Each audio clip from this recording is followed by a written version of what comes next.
Former students of MB Smiley's class of 2006 set out on a mission to help those in need and to assist in someone's future.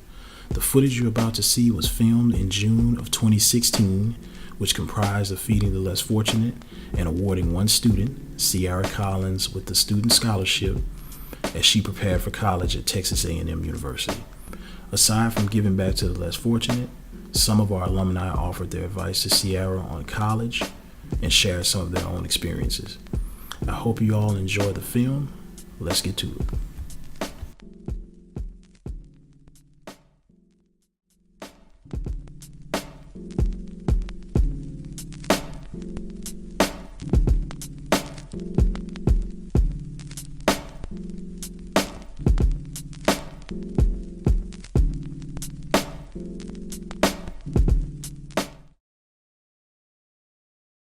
Smiley, we want to present you with this check for $500 and this nice little plaque here. When you look at the history of the world, whenever people are oppressed, they try to take their education. And education equals liberation, and you're doing the right thing, going to college, getting your education. The only thing I would challenge you to do is to make sure that you come back to our community and you pay it forward. There's this African principle called go to I am who I am because we all are. And if we all not for one another, we're going to fall for anything. So just make sure that you take your education and use it for positive things. Congratulations. Thank you. Yeah. Right. This photo op. I wasn't prepared. I want to thank all you guys for coming from all parts of the town. What I'm trying to do is end hunger. You coming out will solidify that in due time with patience and progression. Sometimes actions speak louder than words. And what we did and served maybe 100 to 150 people, I greatly appreciate y'all. Every month, once a month, we at Peggy Point Plaza. We are inside or either outside. Either way, we got to serve. Follow us on all social networks. Thank y'all again. All right. That's it, Right. man. Go ahead. Yeah. That's how you doing. You get all that. That's how. Well, I thank y'all so much. This was a complete surprise. I was like, oh my God, when I got the phone call, I was like, oh my God, because I didn't check my email yet. Yeah, I was like, me and Don, I was talking, I was like, her ass ain't check no email. These young kids don't check their email. I was like, oh my God, because I just put whole application process in, and 2 days later, I got the phone call. I was like, wow. Favor ain't fair. That's like awesome. But thank y'all all so much. I really appreciate it. All right. Let's go. A true example of giving. As a former graduate of MB Smiley's class of 2006, it was and still is an honor to be in the presence of such a supportive group of my peers. As you can see, Sierra was definitely appreciative of being awarded on this day. Now, words of advice and encouragement from our alumni. Come on, dog. Go ahead and show that off.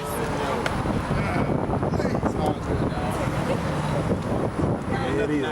Hopefully we get it. Congratulations to you. Thank you. Yes, yes, yes. Now let me ask you a question, Sierra. Why Texas A&M? Because I'm part of the Aggie group, and I've been in this since I was in 3rd grade. Okay. And I always knew that's where I wanted to go. That's good. So when I graduated and I was automatically accepted, I was like, yep, I'm going there. Not a doubt.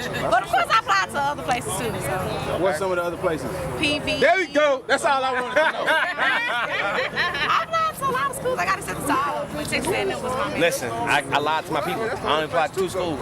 I told them I applied to a whole bunch more. I only applied to Howard and UT, and I ain't finished the application for nowhere else. Oh yeah. Because I wasn't going nowhere but Howard. Well, see, I did that Texas application. I know you just incriminated yourself on camera, That's right? fine. What they gonna do? I didn't have my degree. They can't do nothing now.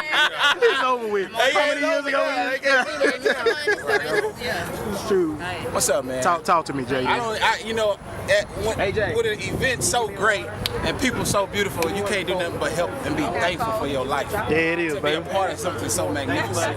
So I implore you to get up off your butt, whatever you're doing, and do something great.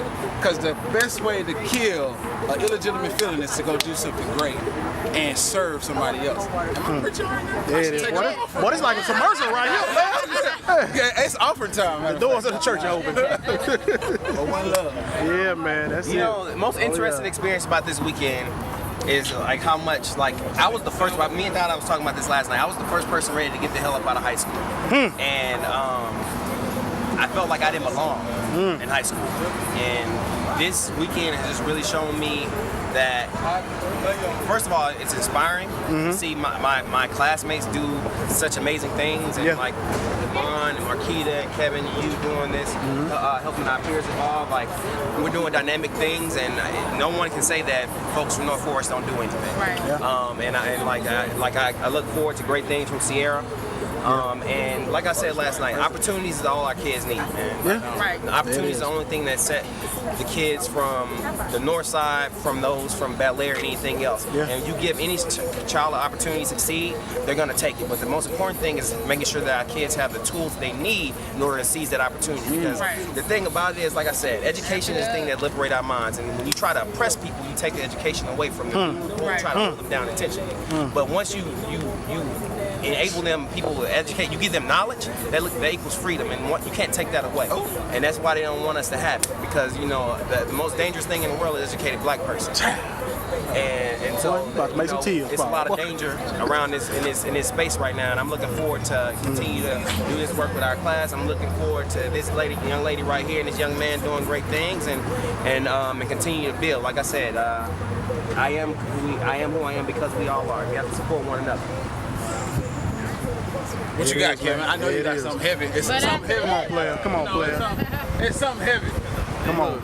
All I can say is anything is possible. This is coming from a guy that didn't go to college and graduate and stuff. I went to college, but I didn't graduate. I decided to go a different path and stuff. So education is key.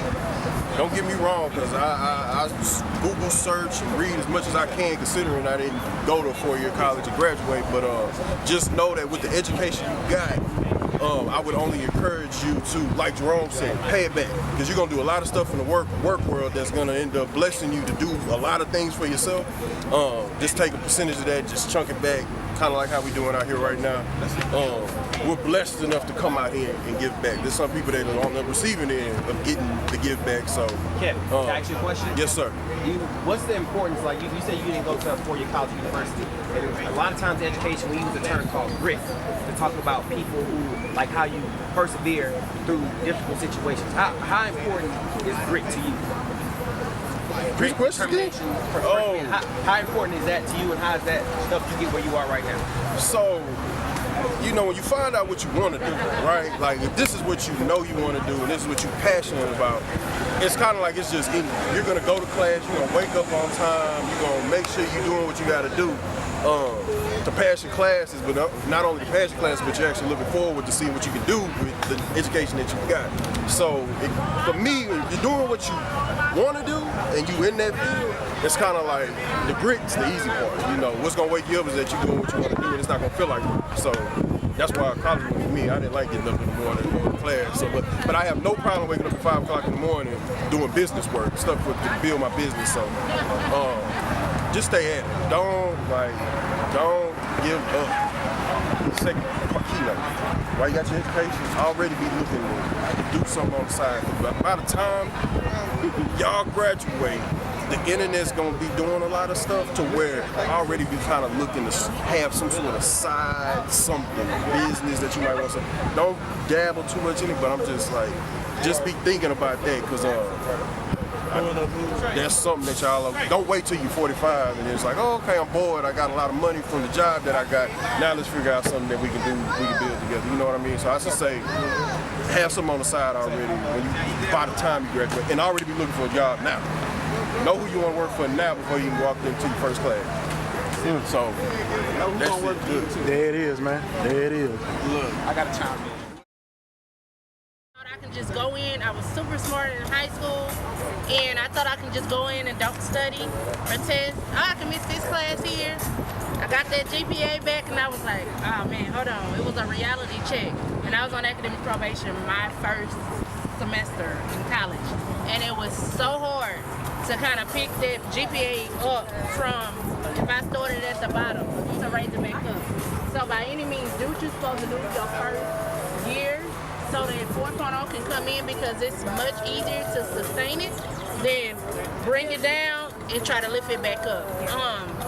But my advice to you is to stay focused, stay encouraged. I know they said don't party, but every now and then you do have to get yourself away and have somewhat of a good time. Not too many. Turn the camera off. Hold on. But however, you still have to give yourself some time as well, because that's how some people go crazy. Let's be real. They stay too focused, and it's just like, man, boom, boom, bam. You know, you don't make time for yourself. So always make time for yourself, but still stay encouraged, stay motivated. Always keep God first, because there's gonna be times at night where you just like, man, you know, what am I gonna do? You get stressed out, you get overwhelmed. But by any means, always pray, keep God first.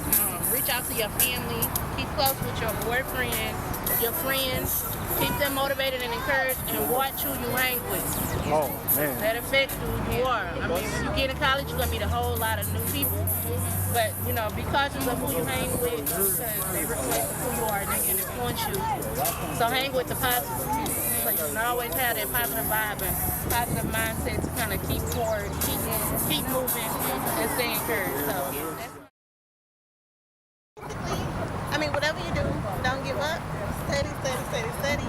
My advice to you in college, it's gonna be hard. You can't party. You might have to call your friends and say, hey, you can't go out. I mean, I hope you keep him focused. I'm pretty sure he looks like a good guy, but y'all have to keep each other strong.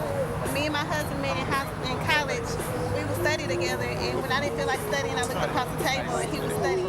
So it made me want to study. It's kind of like an inspiration. I want to go to sleep, maybe I want to go home early, but he was still there, so I was studying. So hopefully I can do that together, call each other on the phone, try not to distract each other. We got all the time to, you know, do the grown-up stuff. Right now, y'all can be a power team. Y'all can study together. Y'all can hold each other down. Maybe you work, you don't work, but then y'all can be a power couple if y'all just be smart about it. We got all the time for kids. If you want to get married, that's fine.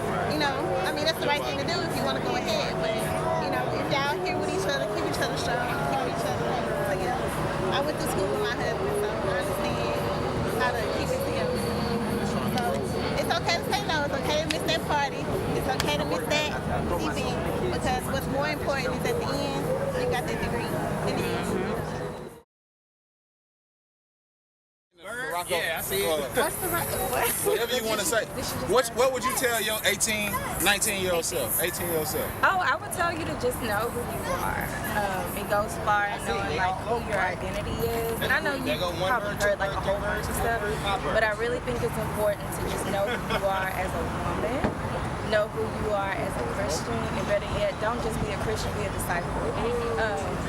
And constantly reflect on yourself and ask yourself, like, are the things that I'm doing for God or for myself? Because one of the things that I come across with a lot of young ladies, because I mentor at St. Houston all the time, is that they don't know their purpose. So they always say, like, I'm a virtuous woman, but if you're a woman of virtue, then what's your purpose? Like, what has God called you to do? So being a disciple in the capacity, whichever you choose, whatever you are, just like I'm a teacher. So I feel like my purpose is part of teaching and enriching kids, and I know God has stretched me even further because I'm in grad school and I'm pursuing a school counseling degree.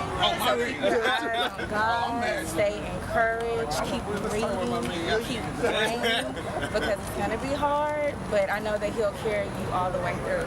And you'll see, like my sorority sisters would always tell me, friends come and go all the time, and you're gonna be sad about it, but at the same time you have to do what's right for yourself, and you not just even your family, you have to do what's right for you, and you have to be okay with that and be satisfied with that and do it to your best ability. So I just encourage you to just have fun, just be courageous, be virtuous, be purposeful, and just do you, and have fun doing it. And always smile. Don't let it get you down. Just I always tell people, just know, like, who. I always ask the divine question, like, who are you? Like, make your name known. leave legacies, because successes are temporary, but legacies last forever. So what are you doing to empower other people for our eternal God? You know, and that's not strictly just being in church, it's outside of that. Well, as you fellowship with other believers, as you stay connected to certain people. So just be inspired and keep your ears open, your eyes open, because sometimes you might not agree, but as you get older, there's some people that said things to me, and I was like, what? That sounds dumb. Like, I don't got time for that. Like, we're in a new age. But now, as I become older, I think that I'm like, man, you know, she was right. She wasn't trying to hurt my feelings. She was trying to warn me about certain things. And you're not going to catch every single dead end. You're not going to catch every single just stopping point. But there's always that open door for you to make a U-turn and turn around, because you always have that choice. So use that choice for yourself because you've been given that power. So you have the power to choose and do it for you. Thank you. That's a good moment. The wrap up. As we conclude this documentary, I'd like to thank everyone that took part in supporting by any means. It's truly a blessing when you have the resources to serve our communities and one another. In closing, we'll have some final words from MB Smiley's 2006 alumni, Jerome Joseph. And I'd like to thank everyone again for taking the time to watch this documentary, and I hope that you enjoyed it, and I hope that you'll share it, you'll comment, and you'll come back for more in the future. Thanks again from Griffin Film Group. I was just talking to Damon about hope, and I was telling him I really appreciate the work that y'all are doing, because as an educator, I'm so focused on our kids, but we need to holistically focus on our community, not just on our children, but also on our adults, and really close that loop, because the generational cyclical generational cyclical poverty is going to change until we take action, and this work to end hunger is so important. It's so important. We take these things. We have the privilege of not to worry about where our next meals are coming from, and coming out here today has really shown me the work that really needs to be done. You know, we live in our bubbles, we live in our own spaces, and we don't truly appreciate where we are and what we have until you come and do work like this and recognize individuals. You know, when you look back to the I Am a Man campaign in the '60s from Dr. King and the Memphis sanitation workers, they were treated like less than men. They made less money than the people of color made less money than their white counterparts, and they were treated like less than men. And then we looked on our individuals who don't have homes and things who are homeless. We look at them like less than men and less than women, but they're not. They're people. They're real people, and they just need support. And I'm very proud to have partnered with Hope, and I'm very excited about the work that you all continue. And I will, as long as I'm in Houston, whenever I'm here, whatever I can do to support the work, I will continue to do. Yes, sir.